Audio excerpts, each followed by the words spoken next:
안녕하세요. 원성있는 고양이 제니예요. 오늘은 해리포터 2권 챕터 3-2 34쪽 읽어보도록 할게요. 시작해볼까요? 냐옹! Perfect, Percy, muttered Fred. You could do with taking a leaf out of Percy's book, yelled Mrs. Weasley, prodding up the going Fred's chest. You could have died. Could have been seen. You could have lost your father's job. On for hours, shouted the horse. She turned on Harry, who backed away. Very pleased to see you, Harry dear, she said. Come in and have some breakfast. She turned, but hauled back in the house. Harry, up nervous at last all, looked occasionally, thoughtfully. The kitchen was small and crowded. Wooden table and chairs in midair. Sat down in the edge's seat, looking round. She had never been in Wizard House. The clock on the wall of the resident had only one head, but no numbers at all. Written on the edge was inside, time to make tea, time to feed the chickens, and your leg. Books were stacked 3 deep on the mantelpiece. Books with titles like Charm Your Own Cheese, Enchanting Banking, and 1 Minute Fist, It's Magic. And the left Harry's ears with the sleeping in, the old radio instantly sang, had just announced the coming out was witching hour, where the popular singing sorceress Celeste and Sina were back.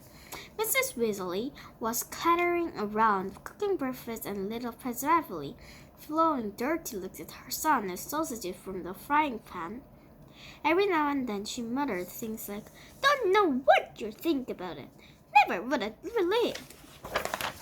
"I don't think you, dear," she assured Harry, sausage in his plate. "Other than our we worry about you too. Just last night we were saying we'd come and get you ourselves. If you hadn't ridden back to run by Friday." But really, she was now adding 3 fried eggs to his plate. "Flying an illegal car halfway across the country. Anyone could have seen you." Flicked her wand casually in the washing up in the sink, which began to clean itself, tinkling gently in the background. "It was cloudy, Mom," said Fred. "You keep your mouth closed while with it," Weasley snapped. "They're starving and warm," said George. "And you," said Mrs. Weasley, but it was slightly softened his expression as she started cutting Harry bread and buttering for him. At that moment there was a diversion in the form of the small red-headed figure in the long light dress, who appeared in the kitchen, gave a small squeal, and ran out again. "Ginny," said Ron in an undertone to Harry, "my sister. She's been talking about all summer." "Yeah, she'll be wanting your autograph, Harry," grinned Fred, but he caught his mother's eye, bent his face over his plate without another word. Nothing more was said until all 4 plates were clean, which took a surprisingly short time. "Blimey, I'm tired," yawned Fred, setting down the knife and fork at last. I got bad and—" "You will not!" snapped Mrs. Weasley. "It's your own fault to be out at night. It's you didn't know the garden for me." And they picked on the hand again. "Oh, Mom! And you too," she said, glaring at Ron and Fred. "You could go to bed, dear," she said to Harry. "You didn't ask to reach your car." But Harry, who felt wide awake, said weakly, "I'll have Ron. I've never seen it gleaming." "That's very sweet of you, dear, but it's still work," said Mrs. Weasley. "Now, let's see what the Lockhart's going to say in the country." She pulled a heavy book from the stack on the mantelpiece. George groaned. "Mom, we know how to degum the gar." The cover of Mrs. Weasley's book, written closer in fancy gold letters with the words, "Gilderoy Lockhart Guide to Household Pests." There's a big photograph in the front, and very good-looking wizard with wavy brown hair and bright blue eyes. As always in the wizarding world, the photograph was moving. The wizard, who had had some first was Theodore Lockhart, gave winking cheekily a little help. Mrs. Weasley beamed down at him. "Oh, he is marvelous," she said. "You know, his Household Best read. It's a wonderful book." "Mom's fancies him," she said in a very audible whisper. "Don't be so ridiculous, Fred," said Mrs. Weasley, but her cheeks rather pink. "All right, if you think you're better than Luca, you're going over it. And nor would I you with a single moment had gone when I expected." Yawning and grumbling, the Weasleys slouched aside with Harry behind them. The garden was large, and Harry's eyes, exactly what the garden should be. The Dursleys wouldn't have liked it. There were plenty of weeds at the grass needed cutting, but there were gnarled trees around the walls. Plants had Harry never seen, spilling from every flower bed, and big green paw fern frogs.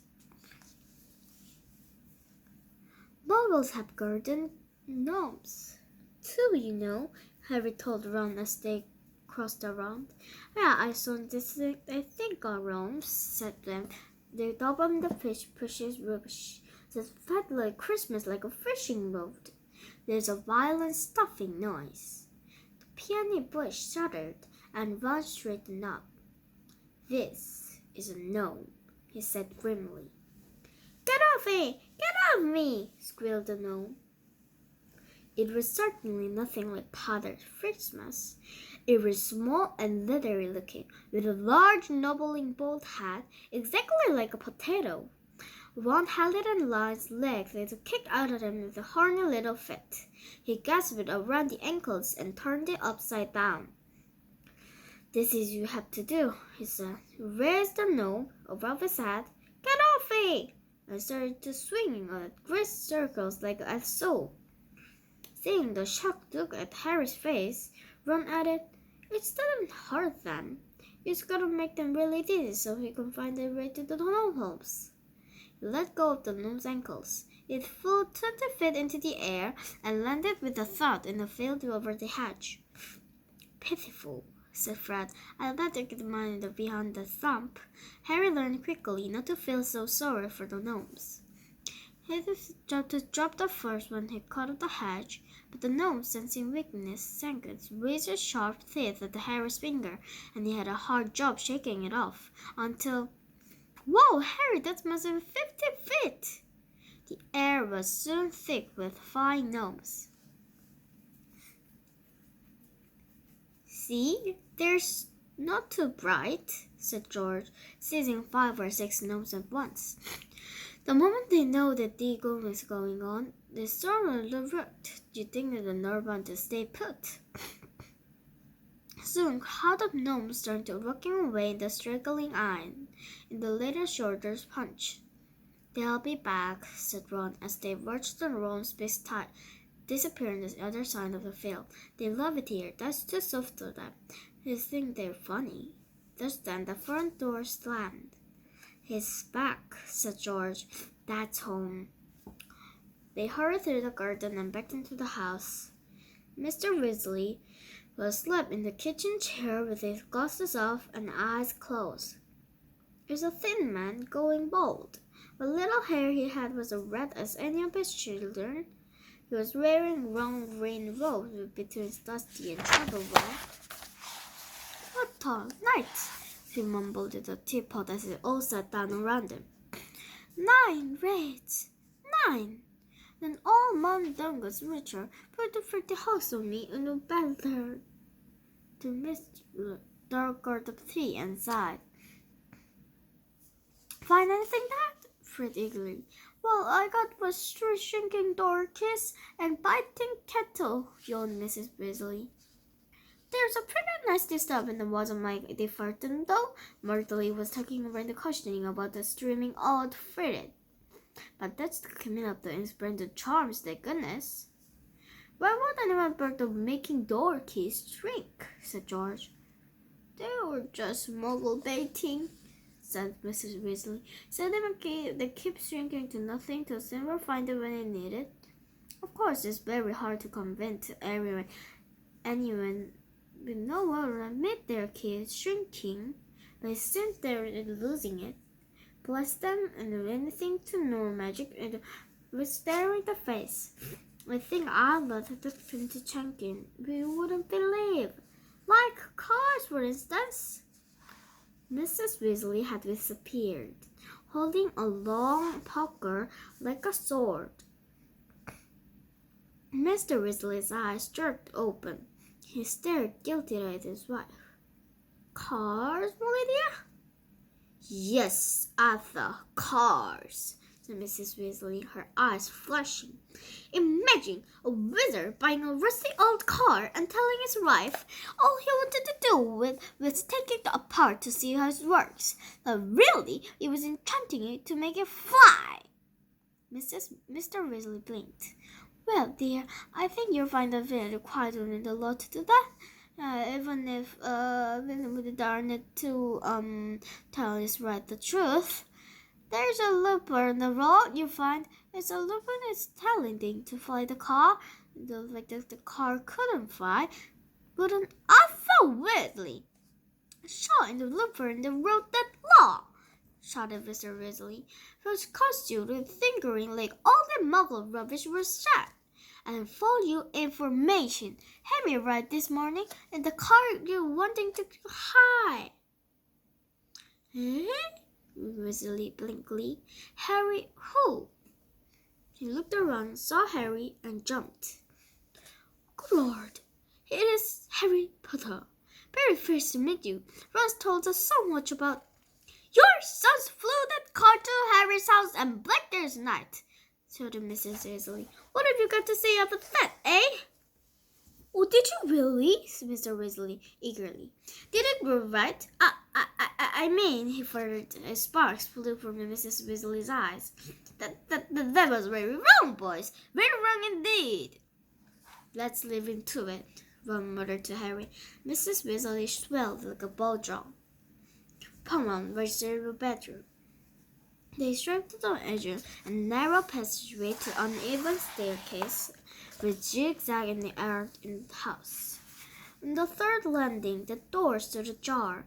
Harry guessed just a child with a pair of bright brown eyes staring at him. They very closed with a snap. Ginny, said Ron, you don't know how weird it is for her to be shy. She never such abnormally.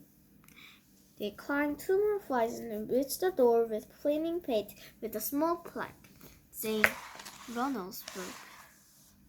Harry stepped in, his head almost touching the sloping sims, unblinked.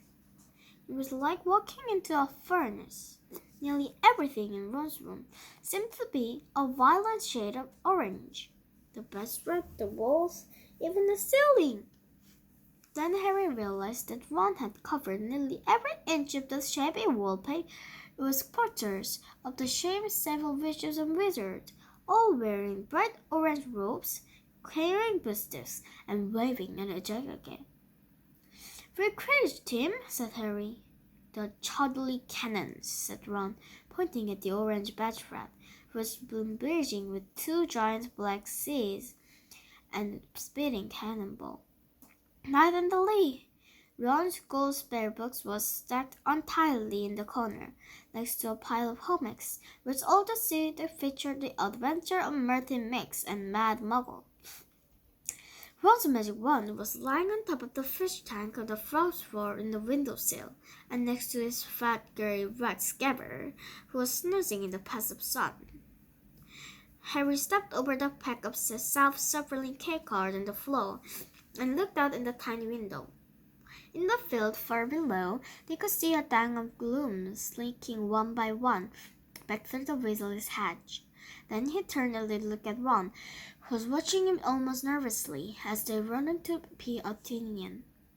It's a bit small, said Ron quickly. Not like that room in the Muggles. I've got underneath the girl in the attic who was banging the cogs, groaning. But Harry, grinning widely, said, This is the best house I've ever been in. Ron's ears went pink. 챕터 4에서 만나요. 안녕!